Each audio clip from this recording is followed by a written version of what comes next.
Hello everyone, आज की इस वीडियो में हम बात करेंगे वाइट कॉलर क्राइम की।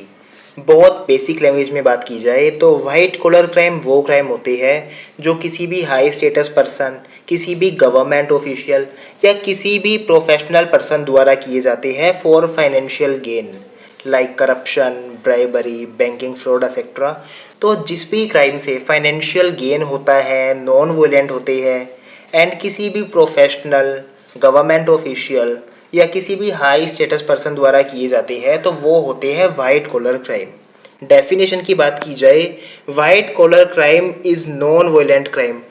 मतलब ये जो क्राइम्स होते हैं नॉन वायलेंट टाइप के होते हैं। इनका जो बेसिक मोटिव होता है वो होता है financial gain, committed by a person of high social status, respectability, professional position during the course of their occupation और बिजनेस।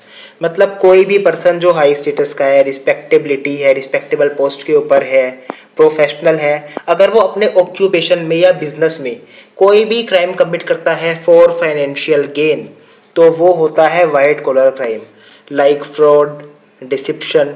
डिसिप्शन का मतलब है यहाँ पे किसी भी पर्सन को मिसलीड करना या फिर फैक्ट्स को छुपाना या फिर फॉल्स इंफॉर्मेशन देना फॉर पर्सनल और financial gain. Breach of trust मतलब ट्रस्ट का मिसयूज करना, उससे फाइनेंशियल गेन करना। और एब्यूज ऑफ अथॉरिटी, अथॉरिटी का मिसयूज करना, पावर का, पोजीशन का मिसयूज करना for financial gain, personal gain. तो ये होता है white collar crime. The term white collar crime was coined by Edwin H. Sutherland in 1939। मतलब जो व्हाइट कॉलर क्राइम टर्म है इसको फर्स्ट टाइम इंट्रोड्यूस किया था एडविन सुथरलैंड ने 1939 में। According to Edwin Sutherland, white collar crime is a crime committed by person of respectability and high social status.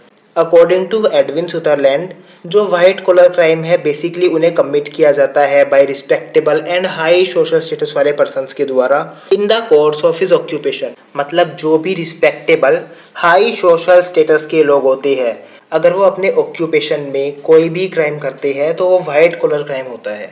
And basically white collar crime के अंदर कौन कौन से क्राइम इंक्लूड होते हैं, like bank fraud, tax eviction, money laundering, bribery, corruption, forgery.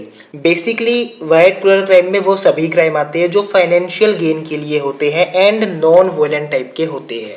Features की बात की जाए तो जो व्हाइट कॉलर क्राइम होते हैं ये नॉन वायलेंट टाइप के होते हैं। जनरली इनमें वायलेंस नहीं होता है बिकॉज इनका बेसिक मोटिव होता है फाइनेंशियली गेन करना, committed during occupation and business.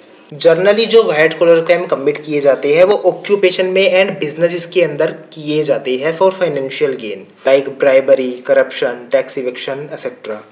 Usually commit by educated and professional peoples. जो व्हाइट कॉलर क्राइम होते हैं उनको basically educated and professional peoples द्वारा कमिट किया जाता है। मोटिवेटेड बाय फाइनेंशियल गेन, जो मोटिव होता है व्हाइट कॉलर क्राइम का वो फाइनेंशियली गेन करना होता है basically. Involve fraud, dissipation and breach of trust, इसके बारे में मैं आपको पहले ही बता चुका हूँ। Difficult to detect, white collar crimes को डिटेक्ट करना बहुत मुश्किल होता है, बहुत डिफिकल्ट होता है बिकॉज ये काफ़ी well organised and well planned होती है जिस वजह से इन्हें डिफिकल्ट होता है डिटेक्ट करना। कॉजेज ऑफ फाइनेंशियल लॉस, जो व्हाइट कॉलर क्राइम्स होते हैं इनकी वजह से जो विक्टिम्स होते हैं उन्हें बहुत ज़्यादा लॉस झेलना पड़ता है। एग्जाम्पल के लिए कोई पुलिस वाला है, वो ब्राइबरी की डिमांड करता है तो जो विक्टिम है, जो पुलिस वाले को ब्राइबरी देगा, पैसे देगा, उसको वहाँ पे फाइनेंशियल लॉस हो रहा है। या कोई भी अपर पोस्ट का पर्सन है अपनी पोजीशन का गलत फायदा उठाकर करप्शन की डिमांड करता है, मनी की डिमांड करता है, तो उसके अंदर भी जो विक्टिम होता है उसे वहाँ पर फाइनेंशियल लॉस झेलना पड़ता है। Affect public trust and society, जो व्हाइट कॉलर क्राइम्स होते हैं ये अफेक्ट करते हैं पब्लिक के ट्रस्ट को, सोसाइटी को। अब कुछ लॉज बनाए गए हैं व्हाइट कॉलर क्राइम से रिलेटेड।